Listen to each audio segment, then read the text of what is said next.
years. I've got in my pocket here my AirPods, I think in one of my pockets. And I've got my AirPods in about 60 to 70% of the day. And when I've got my AirPods in, I'm completely tuned out from the physical world. I don't know what's happening around me. I don't care what's happening around me. If you look at the definition, the metaverse is a digital representation of the physical world. So I'm already socializing on WhatsApp with my team running my business. I'm on Zoom. Zoom is the new boardroom. Instagram is the new entertainment or TikTok. Filters are the new makeup. So we're already living in a digital world if you think about it. All these different platforms have replicated aspects of the physical world in the digital world, which is what we call a metaverse. But that's what I call a Web 2 metaverse. It's a centralized metaverse run by a few central entities. For a metaverse to be a true representation of the physical world we live in today, you have to have the concept of ownership. You can't imagine living in the world we live in today without the concept of ownership. You know, I own the clothes I'm wearing now, I own my suitcase at the hotel, and I'll be traveling from country to country. Now I leave India tomorrow and I'm staying in Morocco for 2 days, and I'll constantly travel and I'll have my assets with me as I move from one place to another. That's the concept of ownership in the physical world. Now for the metaverse to represent the physical world, you need that concept of ownership in the metaverse. And that wasn't possible before 2017, 2018, or 2016. We couldn't own anything on the metaverse. You just had to have central parties, companies that say you own X, you own Y. Whether it's Blizzard saying you own the weapons in a certain game, or YouTube saying you own that certain video. Otherwise, without those central entities, you can't have ownership like I own this clothes because I'm wearing them, they're my clothes. But that changed. Now you can have ownership in the digital world. Thanks to ERC 721, the technological advancement known as NFTs, non-fungible tokens. So most of you have heard, who's heard of NFTs as a concept? All right, most of you know it. Now, when I say NFTs, who thinks of collectibles and like pictures of CryptoPunks, Bored Apes, those art? Who thinks of those? Okay, most of you do. NFTs represent digital ownership. They allow you to own something on the web, the same way you can own something in the physical world. Collectibles and art, you know, pictures like CryptoPunks and Bored Apes, which I'm a big fan of, they're the tip of the iceberg. Because now, with digital ownership, that allows for a true metaverse to exist. So I gave the example of the Web 2 metaverse that we've existed in for many years, the centralized metaverse of Zoom, YouTube, TikTok, Facebook, etc. But because now you can have digital ownership, that's leading to what's known as Web 3 metaverse. That's where the hype is. That's what everyone's excited about. That's why you have platforms like Decentraland, Sandbox, Blocktopia gaining a lot of traction. Because now, because of digital ownership, the ability to own something, you can move between metaverses. So anyone can create a metaverse. It could be a metaverse created by a government. It could be a metaverse created by me, by you, by a company. The same way you create websites. There's a company called BitCountry. They allow anyone to create a metaverse, like Shopify for metaverses. So anyone can create a metaverse. And you can just jump around between one metaverse and the other. And because of digital ownership, you can have your assets there. You can have your avatar, your clothing, your weapons if it's a game. Eventually, it will be interoperable. That's in many years. That means you can go between different metaverses with your assets and use your assets, whatever it is you own in the digital world, in those different metaverses. That's where you can think about Ready Player One. Where in Ready Player One, you can move your assets in between different worlds. So that's known, again, as the Web 2 metaverse, the open metaverse. All right, so I've explained what the metaverse is.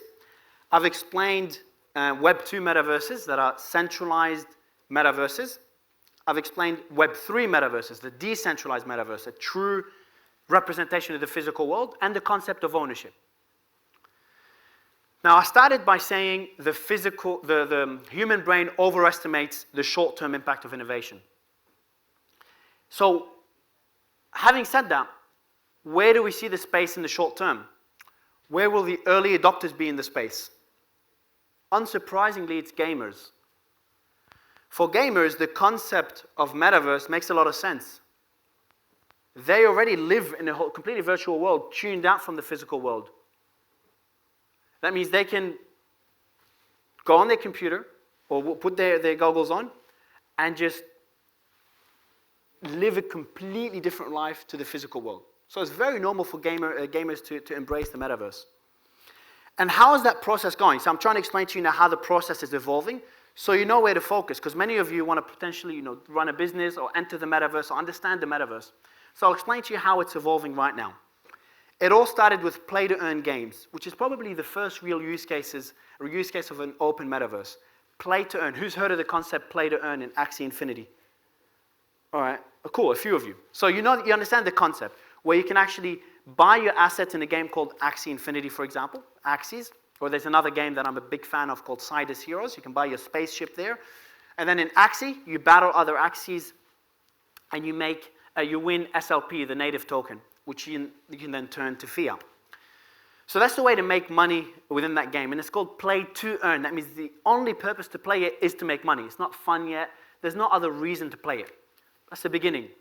It's already evolved from play to earn, and it's evolving to play and earn. That's a very important distinction. Before, it was playing the game purely to earn money. Now you're playing the game to earn money, but also, and earn. There's other benefits as well. Enjoying the game, socializing, signaling. So if you think about it, these are aspects of our life today. We all socialize, we all signal. You wear a Rolex to show that you've got money, you wear nice clothes to represent your identity. You can do those in those games as well now. Or that's evolving to that. And the next step will be those games becoming a metaverse. So Sidus Heroes, for example, they're creating a whole metaverse, a whole galaxy. They've even got politics built into the game, where you can become a president or a minister, etc. Again, replicating concepts of our physical world. So you can see how gamers and gaming, which many of us ignore, they're leading that change in our life. And they're leading that movement towards an open metaverse. And they're the early adopters of the space. So having talked about gamers and how that's building into a metaverse, an open metaverse, what are the business opportunities in the space? So a lot of you would be thinking, all right, I understand what the metaverse is. What can I do now in the next 5 years to be part of that movement or that change in the way we live life? Well, there's something called gaming guilds. It started with YGG, Yield Guild Games. We've got our guild at the company called Goat Guild. Who understands what YGG and gaming guilds are? Anyone? All right, not many of you, so I'll explain that. Gaming guilds is a way for players to play a game. So as I said, in Axie Infinity or Sidus Heroes or other play-to-earn games, you have to buy assets. And many people in countries like the Philippines, Thailand, Indonesia, they can't afford hundreds of dollars or thousands of dollars to play a game. So that's why gaming guilds come in. They offer the assets to the players. The players use the assets to play the game. Does it make sense? Cool. Now, this is not exciting to me. Because, okay, you're giving assets for players to play a game. Great. They make money. Cool. They can make money going on Upwork. But for me, that's the beginning of something incredible, of an incredible opportunity. If you remember, I called our guild Goat Guild, not Goat Gaming Guild. Should be even cooler as a name, GGG. It's Goat Guild. Because I think gaming is step one in a much bigger picture, a much bigger use case to guilds. Gaming guilds give you access to play a game. Guilds can eventually evolve, similar to how games are evolving into metaverses. They can evolve into what I call a portal into the open metaverse. Or a portal into the multiverse. I use the word multiverse to describe like all the metaverses, because I said anyone can create a metaverse. You'll have many metaverses.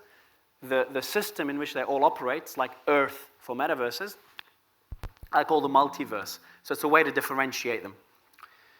So guilds could act as a portal into that world, into the multiverse or the metaverse. They can offer financing for entrepreneurs wanting to enter the space. You want to start an event in the metaverse, which is getting more and more common. They give you the financing. They educate you about how to run an event. They can become an incubator. I think that many of us don't understand how big this can become. If a metaverse is a digital representation of the physical world, let's say there's a metaverse that gets as big as the United States economy. You're looking at hundreds of billions, if not trillions, in terms of valuation. Those are big numbers. And as we move our focus to the metaverse, to that digital world, that's already in progress, especially with COVID, a lot of that money, a lot of those resources will move into that world as well. And then the guilds will be that portal into that world. And if you want to think about other business opportunities in the space, do that. Don't close your eyes yet. You'll close your eyes in a bit. But if you want to think about business opportunities in the space, look at the physical world, the one we live in today, and think about the opportunities you see, like business opportunities right now in the physical world, and think about, all right, I can run an event in the physical world, or I'm an architect. I design office space or event venues. Let's go back to events. Can I use that skill to do the same thing in the metaverse? And people are doing that, and it's working. So a lot of the business ideas that work in the physical world can also work in the digital world. I want to try to relate that to everyone. Okay, so that's, I told you to close your eyes earlier. Close your eyes now. And honestly, it's worth it. If you can, if you've got the courage to close your eyes, do it. And try to imagine this to give you an idea of how big this can be and how this will look. And anyone watching this online, do the same thing. I want you to imagine you're in a boardroom and all your team teleport by your side. And you're negotiating with another company. They're on the other side of the table. And as you negotiate, you can see their face, you can see their body language. And you could, I keep looking at the person to see how long I have. And, you can see their facial expressions as you negotiate. And then let's say you close a deal, okay? And you sign the dotted line. Imagine as soon as you sign that dotted line, the funds from your wallet immediately get transferred to their wallet, and the assets get moved to your wallet, all automatic. You sign the deal, you teleport to a club with your friends, you get a table in the club, people can send requests to join you on the table, you go through them, you choose who you want to join on the table, people will join you, you build a relationship, you socialize. By having the table, you're signaling like you do to the physical world, and the journey continues. I want to continue with my example, but my time is up. So to end this, remember what I said, the human brain overestimates the short-term impact, underestimates the long-term potential. And with that, remember that the metaverse, the concept of a digital world, will change our life in ways we cannot even imagine yet. I appreciate you all and have a wonderful day.